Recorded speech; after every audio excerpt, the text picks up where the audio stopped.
नमस्कार, विशिता मेजवानीमध्ये स्वागत आहे। आज तुमच्यासोबत छान अशी स्टीलची भांडी घासण्याची ट्रिक्स घेऊन आलेली आहे। अगदी सोप्या पद्धतीने स्टीलची भांडी कशी स्वच्छ करायची आणि अगदी नव्यासारखी कशी चमकवायची आज ते मी तुम्हाला या व्हिडिओतून दाखवणार आहे। या डब्यांना जवळजवळ 20 वर्ष झालेली आहेत, तरी तुम्हाला इथे दिसतच असेल की किती छान अशी चमक डब्यांना अजूनही आहे। अगदी नवीन डब्यांसारखे चमकत आहे। तर मी माझे डब्बे कशा प्रकारे स्वच्छ करत असते आज ते मी तुमच्यासोबत शेअर करणार आहेत, तर व्हिडिओ शेवटपर्यंत नक्की बघा। आज मी तुम्हाला जे काही दाखवणार आहेत अशा पद्धतीने जर तुम्ही तुमचे डबे स्वच्छ केले तर तुमच्या डब्यांनाही अशाच प्रकारे चमक राहील आणि अगदी कितीही वर्ष झाली तरी डब्यांची चमक ही बिलकुलही जाणार नाही। छान अशी डबे शाईन करतील आणि नव्या डब्यासमोर हा जर डब्बा ठेवला तरीही तो अगदी नव्यासारखाच चमकेल। चला तर मग आपण व्हिडिओला सुरुवात करूया। त्याआधी चॅनलवर जर नवीन असाल तर चॅनलला लाईक करा आणि सबस्क्राइब करा, तसेच मित्रमैत्रिणींसोबतही शेअर करा। या ठिकाणी आपण एक छान असं जादुई पाणी बनवून घेणार आहोत।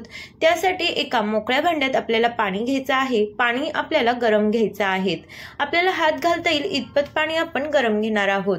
त्यानंतर यामध्ये 1 चमचा बेकिंग सोडा घालणार आहोत।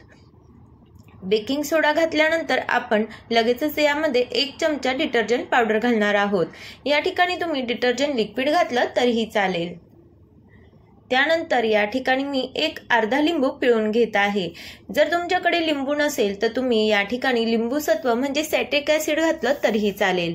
शक्यतो ढोकळा बनवायसाठी आपण लिंबू सत्व हे घरात ठेवतच असतो, तर ते यामध्ये तुम्ही 1 चमचा घातलं तर छान अशी आपल्या भांड्यांना चमक येईल आणि भांडे अगदी पटकन स्वच्छ होतील। हे सर्व आपण मिक्स करून घेणार आहोत। अशा प्रकारे आपलं हे पाणी बनवून झालेलं आहे। आता या पाण्याने तुम्ही हवी तेवढी भांडी स्वच्छ करू शकता आणि तुमच्या भांड्यांना छान अशी चकाकी आणू शकता। आणि अशा पद्धतीने जर तुम्ही या पाण्यात भांडे स्वच्छ केली तर तुम्हाला या ठिकाणी घासणीचीही गरज पडत नाही। फक्त या पाण्यामध्ये तुम्हाला 2 ते 3 मिनिटं हे डब्याची झाकणं ठेवून द्यायची आहे। बऱ्याचदा डब्याची झाकणं ही खूप तेलकट झालेली असतात आणि ती लवकर निघतही नाही, तर अशा वेळेस तुम्ही अशा पाण्यामध्ये जर झाकणं ठेवून दिली आणि त्यानंतर तुम्ही बाहेर काढली तर अगदी स्वच्छ अशी भांडे झाकण हे स्वच्छ निघालेले असतात। बघा, या ठिकाणी तुम्हाला दिसतच असेल किती छान अशी चमक आपल्या डब्यांच्या झाकणांना आलेली आहेत। पूर्णपणे तेलकट आणि चिकटपणा निघून जातो। आता फक्त या ठिकाणी तुम्हाला हाताच्या साहाय्याने थोडंसं चोळून घ्यायचं आहे।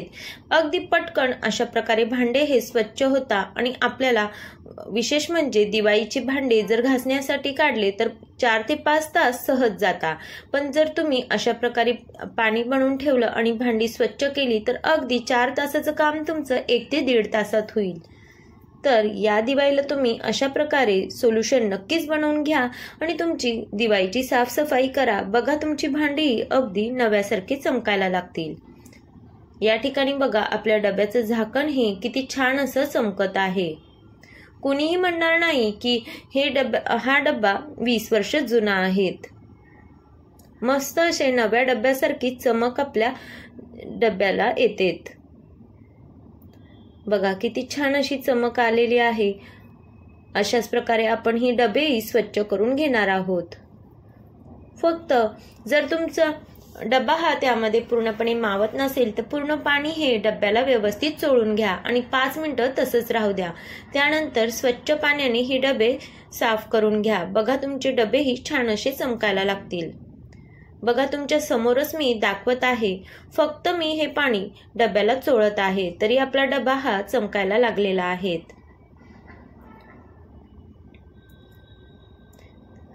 ही डबी अगदी जुनी आहे। जवळजवळ या डब्यांना 20 वर्ष झालेली आहे, तरी बिलकुलही डब्यांची चमक ही गेलेली नाही, कारण मी अशाच प्रकारे ही डबे स्वच्छ करत असते। आतला डबाही आपल्याला स्वच्छ असा करून घ्यायचा आहे। बऱ्याचदा आतून डबेही चिकट झालेले असतात। बघा, या ठिकाणी पूर्ण पाण्याने मी डबा हा स्वच्छ करून घेतलेला आहे। आता आपल्याला फक्त स्वच्छ पाण्याने ही डबे धुवून घ्यायचे आहेत। या ठिकाणी बघा, आता मी हे डबे स्वच्छ पाण्याने धुवून घेत आहेत। त्यानंतर तुम्हाला या ठिकाणी दिसतच असेल की स्वच्छ पाण्याने धुतल्यानंतर डब्याला किती छान अशी चमक आलेली आहे। आता हे डबे तुम्ही कॉटनच्या कपड्याने पुसून घेऊ शकता, जेणेकरून हे पाण्याचे डाग डब्याला बिलकुलही लागणार नाही। जर तुम्ही असेच डबे सुकण्यासाठी ठेवले तर पाण्याचे डाग हे डब्याला पडतील आणि डब्यांना काळपट असा पणा दिसेल। त्यामुळे तुम्ही डबे धुतल्यानंतर लगेचच स्वच्छ कापडाने हे डबे साफ करून घ्या। त्यानंतर तुम्ही उन्हामध्ये किंवा फॅनच्या हवेखाली हे डबे सुकण्यासाठी ठेवून देऊ शकतात। झाकणही बघा आपले किती छान असं चमकत आहेत, पूर्णपणे चिकटपणा निघून गेलेला आहे। छान अशी चमक आपल्या झाकणांना आलेली आहेत। तर या दिवाळीला तुम्ही अशा प्रकारे तुमची भांडी ही नक्की स्वच्छ करा। तुम्ही या पाण्याने तुमची काचेची भांडी, प्लॅस्टिकची भांडी किंवा ॲल्युमिनियमची डबे ही स्वच्छ करू शकता। अगदी पटकन भांडी ही स्वच्छ होतात। बघा, या ठिकाणी मी पूर्णपणे कॉटनच्या कपड्याने हे डबे स्वच्छ पुसून घेतले होते आणि सुकण्यासाठी ठेवून दिले होते। किती छान असे चमकत आहेत। तर अशा प्रकारे तुम्ही सोल्युशन करून ही भांडे घासून बघा आणि मला कमेंट्स करून नक्की सांगा तुमचे डबे ही अशाच प्रकारे स्वच्छ झाले की नाही। आणि व्हिडिओ आवडला असल्यास एक लाईक जरूर करा, तसेच मित्रमैत्रिणींनाही शेअर करा, जेणेकरून त्यांनाही या व्हिडिओची मदत होईल। व्हिडिओ शेवटपर्यंत बघितल्याबद्दल धन्यवाद।